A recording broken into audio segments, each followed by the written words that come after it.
தேவஜனமே, இயேசு கிறிஸ்துவின் நாமத்தில் உங்களை வாழ்த்துகிறேன். பரிசுத்த சனிக்கிழமை தியானம். 2 காரியங்கள் உங்களோடு கூட பகிர்ந்து கொள்கிறேன். என் ஆண்டவராகிய கர்த்தாவே, இந்த பரிசுத்த சனிக்கிழமை தியானத்துல கூட பிரயோஜனமான காரியங்களை எனக்கு கற்றுத்தாரும். நாங்கள் கற்றுக்கொள்ள கிருபை தாரும். இயேசுவின் நாமத்தில் ஜெபிக்கிறோம் தகப்பனே, ஆமென். சில பரிசுத்த சனிக்கிழமை மௌன சனிக்கிழமை என்று வைப்பார்கள். என்ன, உபவாசிப்பார்கள், ஜெபிப்பார்கள், காத்திருக்கும் ஒரு பக்குவங்களும் வைத்திருப்பார்கள். ஏன்னா அடுத்த நாள் ஈஸ்டர் இல்லைங்களா? Praise God. இந்த காத்திருப்பது என்பது கிறிஸ்தவர்கள் நிதானமாய் கற்றுக்கொள்ள வேண்டிய ஒரு ஆவிக்குள்ளான ஒரு அப்பியாசம். காத்து கொள்கிறவர்கள், வேதம் சொல்லுகின்றது, கர்த்தருக்கு காத்திருக்கிறவர்கள் புதுபலன் அடைந்து கழுகுகளைப் போல உயருவார்கள், எழும்புவார்கள். அவர்கள் ஓடினாலும் இளைப்படையார், நடந்தாலும் சோர்வடையார். தேவஜனமே, கொஞ்சம் தியானம் செய்து கொஞ்சம் நிதானமாய் பார்ப்போம்.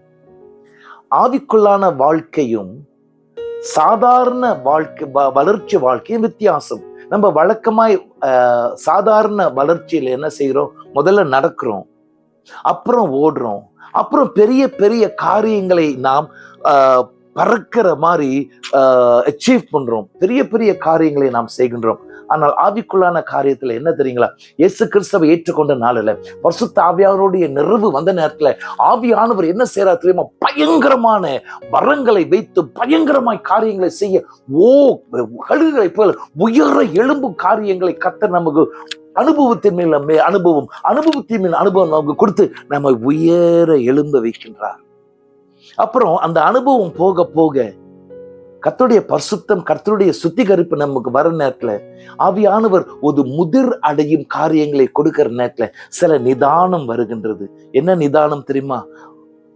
எழும்பும் காரியம் அல்ல, நம்ம ஓடுகிற பக்குவம், கொஞ்சம் கர்த்தருக்குள் வளரும் காரியம். அப்புறம் கொஞ்ச நாள் கழிச்சு இன்னும் கர்த்தருடைய வார்த்தை, இன்னும் கர்த்தரோடு கூடுகிற அனுபவம், கர்த்தரோடு கூட நம்ம ஆவியானவர் நடத்தும் அந்த அனுபவத்துல நாம் உயராமல் ஓடாமல் நிதானமாய் நடக்க ஆரம்பிக்கிறோம். இதற்கு நல்ல ஒரு மாதிரி யோவான் சுவிசேஷகன், அவனுடைய முதிர் வயதுல சபையை பார்த்து, என்னுடைய பிள்ளைகளே, நான் அப்பா மாதிரி எழுதுகிறேன். சோ இந்த நாட்கள் இதுதான் நமக்கு தேவை. என்ன தெரியுங்களா? கர்த்தருக்கு காத்திருக்கும் பொழுது நம்ம அடுத்த சந்ததியை சிஷ்யத்துவ காரியங்களுக்கு கொண்டு போகும் பொழுது ஒரு நிதானம், ஒரு அருமையான வளர்ச்சி, ஒரு முதிர் அடையும் அனுபவம், ஞானம் நிறைந்த ஒரு ஸ்டாண்டர்ட் வர நேரத்துல மக்கள் நம்முடைய போதனையை கேட்க ஆரம்பிக்கிறார்கள். அப்ப நாம் நம்முடைய ஊழியங்கள்ல இன்னொரு சந்ததியை உருவாக்கத்தக்க கர்த்தர் கிருபை செய்கிறார். ஜெபிங்க, ஆண்டவரே, தேவஜனமே, நீங்க கர்த்தருக்கு காத்திருக்கும் காரியத்துல ஆவியானவர் உதவி செய்ய ஊக்கமாய் ஜெபிங்க. 2வது காரியம் உங்களோடு கூட பகிர்ந்து கொள்வது, இது எனக்கு வந்த ஒரு ரொம்ப காலமாய் என்னுடைய மனதில் இருந்த பெரிய ஒரு பாரம். இது ஒரு வெளிப்படுத்தலாய் உங்களோடு கூட சொல்லுகிறேன். இப்ப தமிழில் அந்த வேத வாசிக்க முடியல. கொலோசியர் 2வது அதிகாரம் வசனங்கள் 14-15, கொலோசியர் 3 வசனம் 14-15. வேதம் என்ன சொல்லுது தெரியுங்களா? எழுதியிருக்கிற சட்ட திட்டங்கள், நமக்கு விரோதமாய் நம்ம எதிர்த்த காரியங்கள், அதை நான் விளக்கி கொடுக்கிறேன். நமக்கு விரோதமாய் எழுதியிருக்கிற ரிட்டன் கோட்ஸ், சில கட்டளைகள் நம்ம எதிர்த்து எழுதியிருக்கிறது, அதை இயேசு கிறிஸ்து சிலுவையில் ஆணியிட்டு அடித்து எல்லா அதிகாரங்கள், எல்லா வல்லமையை உடைத்து அவர்களை ஒரே தரம் வெளிப்படையாகவே அவமானப்படுத்தினாராம் சிலுவையில.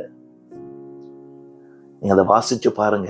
நான் இப்ப சொல்றேன், எந்தெந்த காரியம் என்னை குறித்து எழுதப்பட்டு எனக்கு விரோதமாய் நிற்கின்றது? ஓலைச்சுவடிகளில் எழுதப்பட்ட காரியங்கள், வாஸ்து சாஸ்திரம் என்ற போதனைகள், ஜாதகம், கை ரேகையை வாசிக்கிற ஜாதகம், என்னுடைய பெயர், என்னுடைய பிறப்பின் நாள், என்னுடைய பிறப்பின் நேரம், அதை வைத்து எழுதும் ஜாதகம், குறி சொல்லும் காரியம், தேவஜனமே, இவை எல்லாம் எழுதப்பட்டிருக்கு.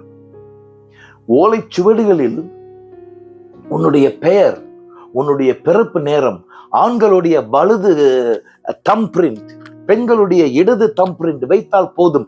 அந்த ஓலைச்சுவடுகளில் நீ நடந்த, உன்னுடைய வாழ்க்கையில் நடந்த எல்லா காரியத்தையும் அந்த ஓலைச்சுவடிகள் சொல்ல முடியும். அது மட்டுமல்ல, இதை வைத்து கடந்த நாட்களின் காரியங்களை வைத்து எதிர்காலம் உனக்கு எப்படி இருக்கும் அப்படின்றும் காட்டுகின்றது. ஜாதகம் என்ன சொல்லுது தெரியுங்களா? இப்படிதான் உன்னுடைய வாழ்க்கை இருக்கும், இப்படிதான் உன்னுடைய வாழ்க்கை இருந்தது, இப்படிதான் இருக்க போகுது.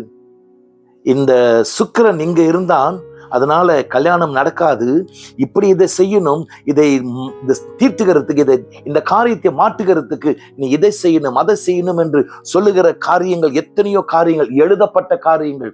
இது சிந்தையில் வந்த காரியம் அல்ல, பல வருஷங்களுக்கு முன் எழுதப்பட்ட காரியங்கள்.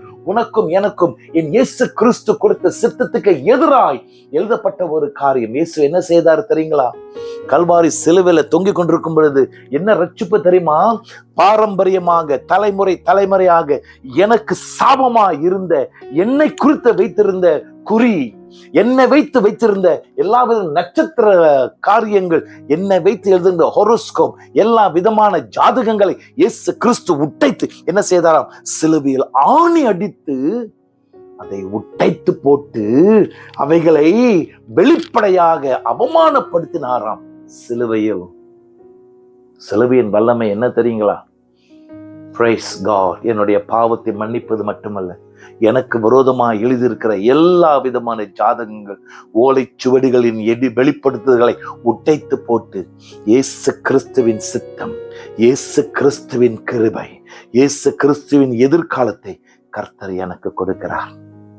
ஜெபிங்க தேவ ஜனமே. ஏன்னா பலர் வாஸ்து சாஸ்திரத்தை வைத்து பயந்து போயிருக்கிறார்.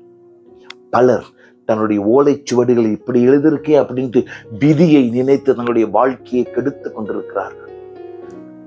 குறி சொல்லும் காரியங்கள் அல்ல, எந்த விதமான நட்சத்திரங்களை பார்த்து தன்னுடைய எதிர்காலத்தை பார்க்கிறாங்க.